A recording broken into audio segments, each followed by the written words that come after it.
Bienvenidas y bienvenidos a este evento que forma parte de un ciclo educativo de Laboratorio Chile, TEBA Chile, para el proyecto MediAudios, un espacio para actualizarnos y conversar temas que nos ayudarán a entender y cuidar nuestra salud. Hoy conversaremos sobre lo que no sabías del síndrome de intestino irritable. Y para ello tomamos contacto con Nelva Villagrán, nutricionista titulada de la Universidad de Chile, egresada de Ingeniería en Industria de Alimentos de la Universidad de Santiago, diplomada en homotoxicología, nutrición ortomolecular y pedagogía universitaria en ciencias de la salud.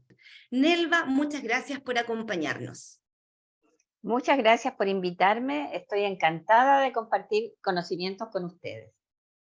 Bueno, hay mucha información porque, claro, de repente uno va confundiendo cosas y no logra identificar finalmente qué es el síndrome de intestino irritable, y es por eso que queremos que tú nos expliques qué es esto. Mira, vamos a partir aclarando que esto no es un síndrome de colon irritable. Muchas veces en la consulta uno recibe un paciente que dice tengo colon, por ejemplo, o tengo colon irritable. Bueno, es la forma en que se identifica esta patología, pero se ha descubierto que no es solamente el colon el que se afecta funcionalmente, sino que se afecta todo el sistema digestivo. Esto es bien importante porque nada sucede en el organismo alejado un órgano de otro. Nuestro organismo funciona como un sistema interrelacionado, todos los órganos entre sí y los tejidos entre sí, y hay algunos órganos que comandan ciertas funciones, pero dependen unos de otros. Entonces, cuando pensábamos que esto era un problema de colon, nos equivocábamos porque dejábamos fuera el intestino delgado, que se ha descubierto en los últimos años que es tremendamente importante, y el estómago. Y eso es importante que lo comentemos, porque el estómago, que se ha considerado hasta ahora alejado del intestino, es el que prepara el alimento que va a recibir el intestino delgado. El estómago comienza, desde la boca ya comienza a hacer partidos los alimentos en pequeñitas sustancias para que sean absorbidos por nuestras células. Luego el estómago hace su función principalmente con las proteínas, y esto va pasando al intestino delgado, donde aparecen las enzimas digestivas que van a partir otros pequeños pedacitos de los nutrientes, y en el colon, la principal función del colon es devolver el agua al cuerpo.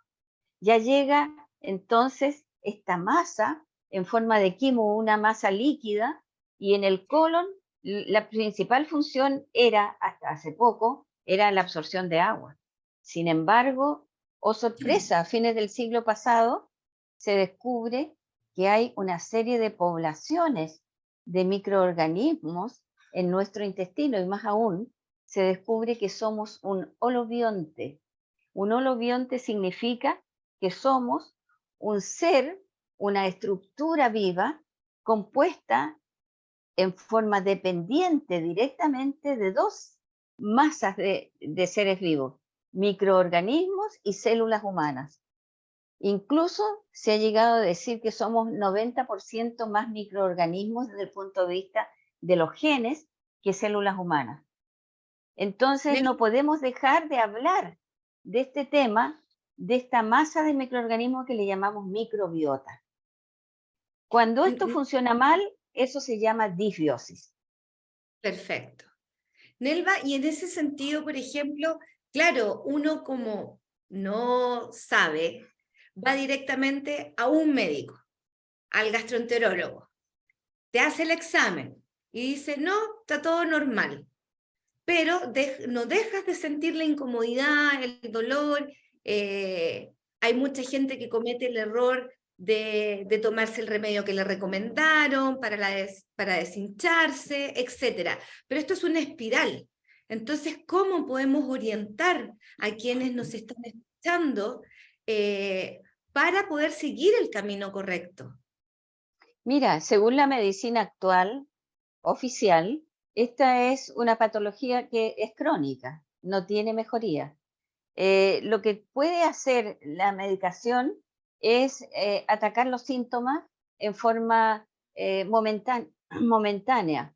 Entonces, como estos son medicamentos que se compran en farmacia, no necesitan receta médica, las personas entonces se empiezan a autoadministrar medicamentos para combatir los síntomas y no atacar las causas reales. ¿Cuáles son los síntomas que más molestan a las personas con esta patología?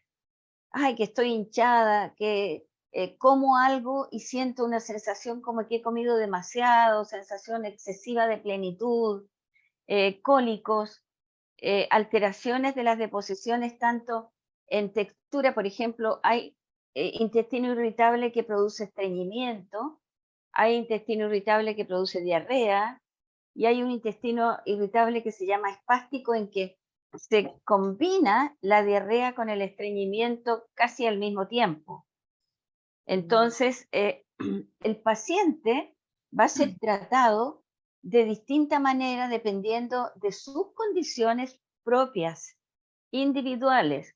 Entonces se comete un error a veces cuando las personas se tratan de automedicar porque la vecina le dijo, porque un pariente le dijo que le había hecho bien un determinado tratamiento. Y bueno, es humano que las personas eviten ir a ver al médico y traten de medicarse por lo que vieron en internet o por lo que les dijo alguien. Pero eso lo único que hace es alargar más todavía el periodo de encontrar una curación o una disminución de los síntomas. Y en ese Entonces, sentido, ya, termine la idea y ahí yo le pregunto, que tengo sí. muchas consultas. Ya, pregúntame, Valeria, pregunta. No, es que en ese sentido, claro, uno no, a veces no se toma como un ser integral y solo se enfoca, por ejemplo, en la hinchazón. Asocia inmediatamente esto al colon. Y no necesariamente, como explicaba usted en algún minuto, es solo eso. Entonces, ¿cómo podemos hacer este mapeo general de nuestro Ya, cuerpo para poder identificar cuál es el camino? ya. Mira, si hacemos un recorrido, vamos a partir por otro componente del sistema digestivo absolutamente olvidado por la medicina y es la boca. En la boca existe también una microbiota, o sea, hay una cantidad de microorganismos identificables, cuantificables, que forman una población que tienen una función de estar en la boca. Entonces, es importante la salud bucal, partiendo de ahí. Se ha descubierto incluso una relación importantísima entre enfermedades de las encías y patologías tan graves como el cáncer. Entonces, primero, eh, una buena masticación, principalmente esta masticación hace que los músculos, ¿ya? Y que están en nuestras mandíbulas manden señales al cerebro y al mandar señales al cerebro se activa también el intestino, está todo relacionado. Masticamos bien, tranquilamente, comemos tranquilos y esto pasa a través del esófago al estómago. Y aquí vamos a ver un problema bastante grave en la actualidad. La naturaleza del estómago es ser ácido. Esa es la naturaleza. Cuando las personas dicen tengo acidez, se ha descubierto que muchas veces es lo contrario. Una de las patologías más frecuentes en las personas no es el exceso de acidez, es la hipocloridria, o sea, una baja acidez que hace que todo lo que viene a continuación, ya sea en el intestino delgado y en el intestino grueso, no funcione bien porque al no estar la acidez adecuada, que es aproximadamente de un pH 2, 2,5, eso permite digerir adecuadamente las proteínas. Las enzimas, que son las pequeñas proteínas digestivas que van a partir las proteínas y las van a convertir en aminoácidos, que es la forma en que llegan a la célula y pueden entrar a la célula, requiere un pH ácido. Pero ¿cuál es el problema mayor? Las personas se automedican y los antiácidos se venden en cualquier parte y el consumo de antiácidos es muy alto y eso hace entonces que esta patología se agrave, sea mucho más frecuente, porque cuando no está la acidez adecuada en el estómago, la bilis tampoco es secretada adecuadamente. Se requiere que haya un pH ácido en el estómago para que funcione la bilis y para que a la vez funcionen los sistemas enzimáticos. Por lo tanto, al alterarse el pH del estómago, se altera todo lo que viene a continuación en el sistema digestivo, pero no solo eso, también esa acidez del estómago es una barrera contra la contaminación de virus y bacterias. Por lo tanto, rompemos ahí una primera barrera defensiva. Al estar tomando constantemente antiácidos, ahí dejamos de atacar virus y patógenos que que tratan de integrarse a nuestro organismo. Entonces, todo mal con esto de los antiácidos. Ya. Llega este alimento al intestino delgado y hasta hace poco le dábamos poquita importancia al intestino delgado, hasta que se va descubriendo que hay ciertas circunstancias en que el intestino delgado, sus, sus moléculas que deben estar juntitas, imaginémonos que aquí están juntitas para permitir el paso de sustancias pequeñitas como polipéptidos, péptidos chiquititos, como disacáridos, etcétera, para prepararse esto y mandarlo al colon. Es aquí en el intestino delgado donde absorbemos los nutrientes, donde el páncreas libera enzimas digestivas. Y esas enzimas digestivas, su función es, imaginémonos que tenemos una cadena, ¿ya? Y la función de las enzimas digestivas es romper la cadena en pequeños eslabones. Esos pequeños eslabones es la forma en que van a ser recibidos por nuestras células, transportados por la sangre hasta cada uno de nuestros tejidos.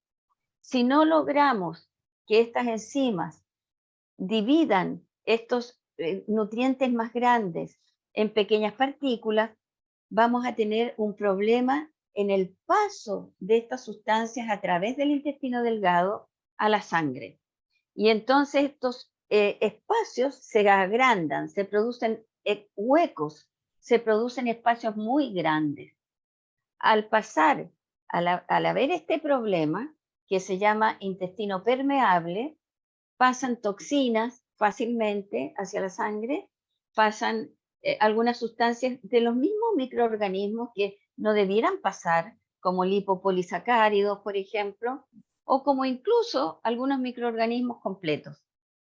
Esto hace que como consecuencia se produzcan enfermedades de tipo autoinmunológica, enfermedades de tipo alérgico y una serie de reacciones frente a la toxicidad que estamos recibiendo con un intestino permeable. Esto es evitable mediante una dieta adecuada. Tú Y en comprendes ese que sentido, cuando... Sí, hay distintos tipos de síndrome de intestino irritable. No me refiero a la gravedad, sino como si es que existe sí, una especie de segmentación. ya. Vamos llegando al intestino grueso, ya pasamos por el intestino delgado, ya vimos que al haber un intestino permeable no vamos a absorber todos los nutrientes, por lo tanto va a estar afectada también el aspecto nutricional, porque lo que nosotros nos alimentamos o lo que nos nutrimos no es de lo que comemos. Y eso es algo que es importante saberlo. Lo que nos sirve es lo que absorbemos, no lo que comemos. Yo puedo tener una dieta perfecta, estructurada en calorías, nutrientes, etcétera, pero si yo no absorbo esos nutrientes no me voy a nutrir. Entonces, si el intestino delgado funciona mal, no voy a nutrirme adecuadamente aunque coma lo mejor de la vida. Llegamos Y al es, colon. ya, Y perfecto. en el colon entonces se recibe ya todo molido, ya todo predigerido, con algunas sustancias que no se digieren y que no se digieren naturalmente, ya vamos a ver por qué. Y entonces, cuando hay un problema de intestino irritable que comienza en el estómago, continúa en el intestino delgado y llega al colon ya con problemas, entonces los movimientos del intestino delgado y del intestino grueso se ven alterados. Hay movimientos peristálticos en el intestino grueso que hacen avanzar esta masa, ¿ya?, de heces para que puedan ser evacuadas en el tiempo que se estima, depende de lo que como, porque si yo como una alimentación vegana o vegetariana voy a evacuar más rápido que si soy un carnívoro y como alimentos que se van con mucha grasa, que se van a quedar más tiempo en mi intestino. El tiempo de evacuación depende de la estructura de lo que comemos, ¿ya? Entonces, ¿qué sucede? Si yo como más vegetales, como más verduras y tomo más agua, voy a acelerar más el paso a la evacuación. Si mi alimentación está compuesta por alimentos refinados, que llamamos habitualmente chatarra, pero la verdad es que ni siquiera debiéramos llamar alimentos chatarra, sino productos chatarra, porque no nos alimentan. Son productos que comemos para satisfacer sensorialmente nuestros sentidos, pero no para satisfacer nuestra nutrición. Entonces, Nelva, en ese caso, las heces se empiezan a secar. Entonces ah, vamos a ver que tenemos síndrome de intestino irritable con diarrea, síndrome de intestino irritable con estreñimiento, con heces que pueden ir desde bolitas como conejo o como cabrito, esas bolitas duras, hasta heces líquidas absolutamente, que eso se mide en una escala que se llama escala de Bristol, donde están las imágenes del 1 al 7 de cómo son las heces que va evacuando un ser humano, y debiéramos pensar que lo normal está entre el 3 y el 4, ¿ya? Entonces, la mayoría de las personas con un síndrome de intestino irritable van a estar entre el 1 y el 2 o en el 7, que es francamente diarrea. Ahora, y en ese estos son sentido, cuadros esporádicos. son como, no sé si la palabra correcta es síntoma, pero sí es un indicador. ¿Es Sí, ahí cuando hay que ir al médico? bueno, yo creo que hay que ir al médico cuando ahí empiezan los dolores, cuando hay acumulación de gases, cuando comienzan los dolores, los cólicos, las alteraciones en la frecuencia, de pronto puede haber alguien que va una vez a la semana a evacuar y eso no es normal. Entonces, ¿por qué es importante ir al médico? Porque no siempre los síntomas reflejan un síndrome de intestino irritable. Puede haber algo más serio, puede haber, por ejemplo, un problema de cáncer de colon, puede haber una enfermedad de Crohn, pueden haber divertículos. Hay que descartar patologías más serias para poder tratar el síndrome de intestino irritable. No hay que autotratarse, porque puede ser que esta persona esté desarrollando un cáncer, yendo un poco al extremo, ¿cierto? Y se está tratando con pastillas o con elementos para bajar los gases, pero esto va por dentro haciéndose más serio. Entonces, siempre hay que descartar. Una vez descartada la patología, y eso lo va a hacer un médico, ¿cierto? Ya podemos pensar en que es un síndrome de intestino irritable y la característica es una enfermedad que va a arrojar síntomas en forma como cíclica. Ya. Se me produjo la crisis, tomé todas las medidas del caso, incluso, por ejemplo, en el caso de que es síndrome de intestino irritable, evacúa las heces la persona y siente alivio. Esa es una característica también. Para ir cerrando, ¿qué pasa? Quiero hacerle las dos últimas preguntas. Primero, el tema de los probióticos, ¿cómo influye? Y segundo, si esto tiene finalmente un tratamiento o tiene una cura. Mira, a mi juicio, porque la verdad es que se considera crónica e incurable.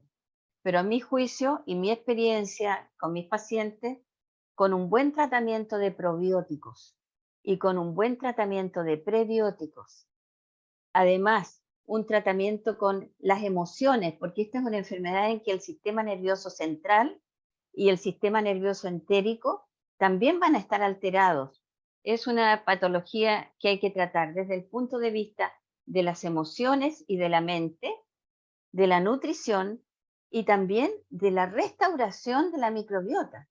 Y la restauración de la microbiota pasa por un consumo de probióticos adecuados a cada persona y a cada situación.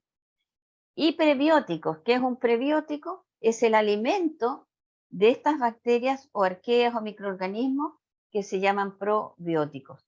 Entonces, si no consumo suficientes vegetales y suficiente fibra, tendré que tomar como suplemento un prebiótico que me dé la fibra adecuada para que estos bichitos, estos microorganismos estén sanos. Y mi experiencia es que con un buen tratamiento con probióticos es posible alargar los tiempos de crisis y casi curar esta patología. Perfecto. Creo que nos quedó súper claro, es información fundamental, porque todo esto que usted nos comenta finalmente impacta en nuestra calidad de vida cotidiana. Y yo me atrevería a decir, incluso en nuestros estados de ánimo, porque es muy molesto estar incómodo finalmente. Entonces, recogemos, por supuesto, no solo su experiencia, sino que también todo esto que nos ha entregado en este espacio. Muchas gracias. Y dar también gracias a este podcast para hablar sobre este tema que, como ya les comentábamos en un principio, forma parte de un ciclo educativo de Laboratorio Chile, TEBA Chile, para generar este tipo de conversaciones que nos van a ayudar a entender y a cuidar nuestra salud.